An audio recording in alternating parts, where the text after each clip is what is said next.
महकते हैं महकने वाले, बू पे चलते हैं भटकने वाले। ये सब आला हजरत है। क्यों? इसलिए कि मोहब्बत जहां होती है वहां खुशबू होती है। एक कलाम तो आपने, बल्कि दो कलाम आपने ऐसा कहा कि एक में फारसी का लफ्ज गुल है और एक में उर्दू का लफ्ज फूल है। यानी पूरा कलाम आपने कह दिया। अल्लाह की सरताब कदम, वो सरताब कदम है तने सुल्तान जमन फूल, लब फूल, दहन फूल, जकन फूल, बदन फूल, फूल ही फूल है। और गुल की रदीफ लिए जो कलाम है उसमें यह है कि क्या ठीक हो रुखे नबवी बे मिसाले गुल, पामाले जलवाए कफे पाए जमाले गुल। देखने मोहब्बत जहां है वहां गुल की बात है, फूल की बात है, महक की बात है, बू की बात है।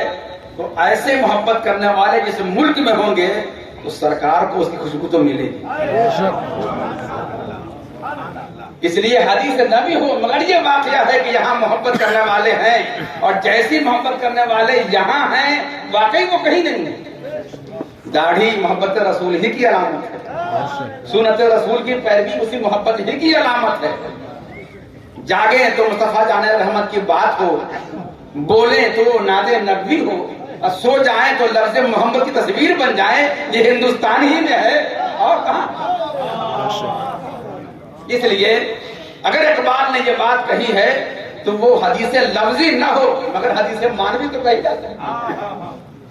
हदीस मानवी तो कही जा सकती है। मेरे अरब को आई ठंडी हवा जहां से, मेरा वतन वही है, मेरा वतन वही है। जब वतन की बात आई तो एक बात और अर्ज कर दूं कि पूरी दुनिया में सबसे बेहतर मुल्क तो वो जहां सरकार दरबार फरमा है, उससे बेहतर कोई मुल्क नहीं है। इसलिए मैं कभी कभी कहा करता हूं जो गम है कि मक्की नहीं हुए, गम है। ये भी गम है कि मदनी नहीं हुए, यानी मदीने पाक की मिट्टी से होना बज़ाहिर नसीब नहीं हुआ। और अगर खैर से वही मर गए, वही दफन हो गए तो मिट्टी वही की थी। आदमी दफन वही होता है जहां की मिट्टी होती है। अगर वही दफन होना नसीब हो गया तो सुभान अल्लाह। लेकिन जो जाहिर है वो ये, हम मक्की नहीं हुए, मदनी नहीं हुए, मगर ये कम बड़ी बात नहीं है उस मुल्क के हुए जिस मुल्क का अपना एजाज और अपना मकाम ये है कि दुनिया में सबसे पहले कहीं कोई इंसान आया है तो हिंदुस्तान में। बेशक सुभान अल्लाह। पूरी दुनिया में सबसे पहले कहीं कोई इंसान आया है तो वो हिंदुस्तान है और कोई मुल्क नहीं। बेशक बेशक। बल्कि आगे बढ़ के हम कहें कि पूरी दुनिया में सबसे पहले कहीं कोई नबी आया है तो हिंदुस्तान है। बेशक बेशक। सबसे पहले नबी अगर आए तो यही आए। बेशक। ये इस मिट्टी को फजल और करामत हासिल है कि सबसे पहले नबी यही आए। बात और आगे बढ़ेगी। जब हजरत आदम अलैहिस्सलाम आए तो रात की तारीकी थी, तौबा करते रहे, रात छटी। जब दिन का उजाला आने लगा तो उन्होंने शुक्राने में दो रकत नमाज पढ़ी थी, फजर की नमाज 2 रात पढ़ी थी। तो आधी रात जो गुजर रही थी और सुबह आ रही थी। वहीं पे लिखा है मुफस्सिरीन कराम ने कि जिब्रील आमीन आए, उन्होंने जहां अजान के कलमात कहे। इसका मतलब ये कि पूरी दुनिया में सबसे पहले अगर कहीं अजान की आवाज गूंजी है तो हिंदुस्तान है। बेशक सुभान अल्लाह।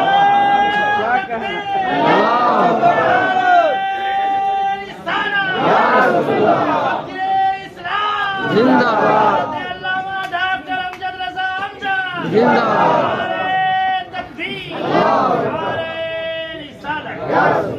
तो सबसे पहले जहां आजान की आवाज गूंजी वो हिंदुस्तान, और सबसे पहले इस मिट्टी पर जो नमाज पढ़ी गई वो भी इसी हिंदुस्तान की मिट्टी। यानी आजान भी सबसे पहले यही है, नमाज भी सबसे पहले यही है। और सबसे पहले हुज़ूर पाक की मोहब्बत की दावत देना ही यही। अपनी औलाद को मोहब्बत रसूल की दावत देना ही सबसे पहले यही है कि हजरत आदम अलैहिस्सलाम ने हजरत शीश को ये वसीयत की, बेटे तौहीद पे कायम रहना, तौहीद पे कायम रहना और मोहम्मद अरबी की मोहब्बत को दिल में बसाए रखना। सबसे पहले ये करना, अपनी औलाद को ये सिखाना कि मोहम्मद अरबी की मोहब्बत को दिल में बसाए रखना। ये तलकीन, ये वसीयत, ये तालीम सबसे पहले कहीं दी गई तो हिंदुस्तान है। आगे उन्होंने पूछा कि बाबा जान ये मोहम्मद अरबी कौन है? तो उन्होंने जवाब दिया था कि बेटे वो हैं कि अगर वो न होते तो खुदा पाक ने दुनिया पैदा नहीं की होती। ये आसमान उन्हीं के सदके, जमीन उन्हीं के सदके, जन्नत उन्हीं के सदके, ये सारा जहां उन्हीं के सदके है। मैं भी उन्हीं के सदके पैदा किया गया।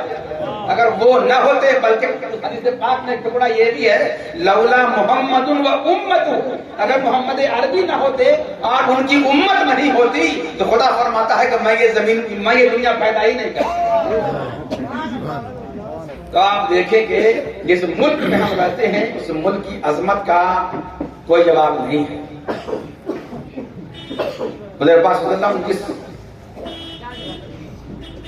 जगह पे आराम फरमा है वो मुस्तसना है, वो तो इमाम है, वो जगह तो इमाम है। बाकी उसके बाद अगर देखें तो फिर मुल्क हिंदुस्तान का जवाब नहीं है। तो अब यहाँ पहुंचकर ये बात कहने को जी भी चाहता है और हक भी है कि हम ये बात कहें। अगर कहीं से ये बात उठे कि घर वापसी होनी चाहिए तो हम उसमें एक जुमला जोड़ेंगे कि फिर आधा नहीं पूरा पूरा होना चाहिए। आधा नहीं पूरा होना चाहिए। आधा जाओगे तो अधूरे रह जाओगे, और अगर पूरा जाओगे तो मालूम होगा अजान भी यही है, नमाज भी यही है, और जो नबी दुनिया में आया है उस नबी की जुबान पे जो दावत है वो मोहम्मद अरबी की आमद की है। लिहाजा पूरा जाओगे तो मुसलमान हो जाओगे। अब एक बात ये कि इस मुल्क से हमारा ऐसा तारीखी ताल्लुक है, उस मुल्क के बागी न मुसलमान कभी हुए हैं न कभी होंगे, और हमें उस मुल्क का बागी होना भी नहीं चाहिए। तारीख में यही है कि यहाँ की मिट्टी से जन्म लेने वाले मुसलमान मुल्क के वफादार हुए हैं, बागी नहीं हुए। अब इस मुल्क के तकद्दुस को